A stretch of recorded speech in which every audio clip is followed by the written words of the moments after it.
நம்முடைய பிதாவாகிய தேவனாலும் கர்த்தராகிய இயேசு கிறிஸ்துவினாலும் உங்களுக்கு கிருபையும் சமாதானமும் பெருகுவதாக.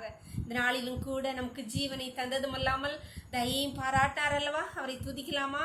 துதியுங்கள் தேவனை, துதியுங்கள் தேவனை, துதியுங்கள் தூயோனை, துதியுங்கள் தேவனை, துதியுங்கள் தூயோனை. அவரது அதிசயங்களை பாடி அவர் நாமத்தை பாராட்டி அவரை ஆண்டவர் என்றறிந்து அவரை போற்றுங்கள்.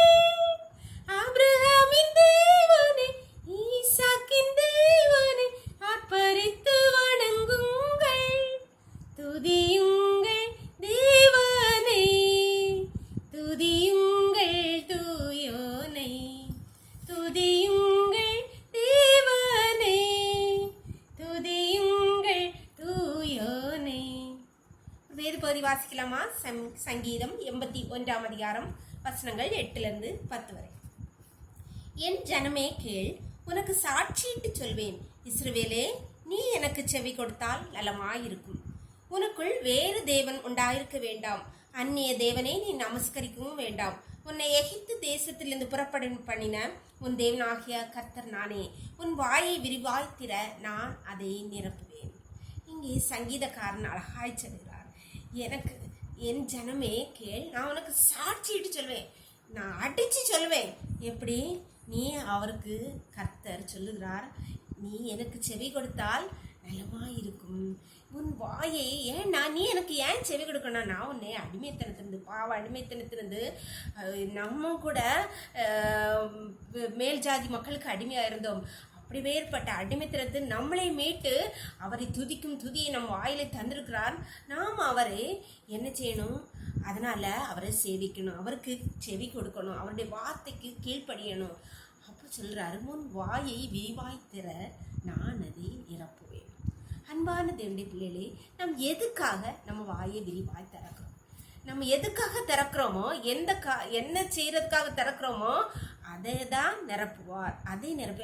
நம் கர்த்தரை துதிப்பதற்காக திறப்போமானால், அவரை ஆராதிப்பதற்காக நம் வாயை திறப்போமானால், அந்த வேதத்திலே அநேகம் எத்தனை அற்புதங்கள், எத்தனை வாக்குத்தத்தங்களை, ஆசீர்வாதங்களை நமக்கு தந்திருக்கிறார். அந்த ஆசீர்வாதங்களினால் நம்ம நிரப்புவார். ஆனால் வேறே காரியங்களுக்காக நம் வாயை திறப்போமானால் அதற்குரிய பலனாலே நம்மை நிரப்புவார். அதனால அன்பான தேவனை இன்று ஒரு கடன் நம்ம சிந்தித்து யோசித்து பார்ப்போம். நம்ம எதுக்காக அநேக நேரங்களே நம்ம எதுக்காக வாயை திறக்கிறோம்? அப்போ கர்த்தரை துதிப்பதற்காக அவருடைய வார்த்தைகளை பேசுவதற்காக, அவருடைய அதிசயமான காரியங்களை நாம் பேசுறதுக்கு நாம் அநேக நேரம் வாயை திறப்போமானால் கர்த்தர் அதற்குரிய பலன்கள் வேதத்தில் சொல்லி இருக்கிற சகல ஆசீர்வாதங்களால் நம்மை நிரப்புவார். ஜெபம் பண்ணலாமா? நம்ம ஒப்பு கொடுக்கலாமா?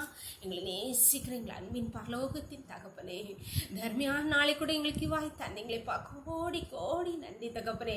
நாளின் காலை முதல் இம்மட்டுமா உடைய தயவுள்ள கரம், உடைய கிருபை, உடைய அன்பு எங்களை தாங்கினதப்பா. நன்றிப்பா. இப்பொழுதும் அடியாளோடு ஜபத்தில் இணைந்திருக்கிற ஒவ்வொரு பிள்ளைகளும் உடைய கருத்திலே தெரியுறோமப்பா.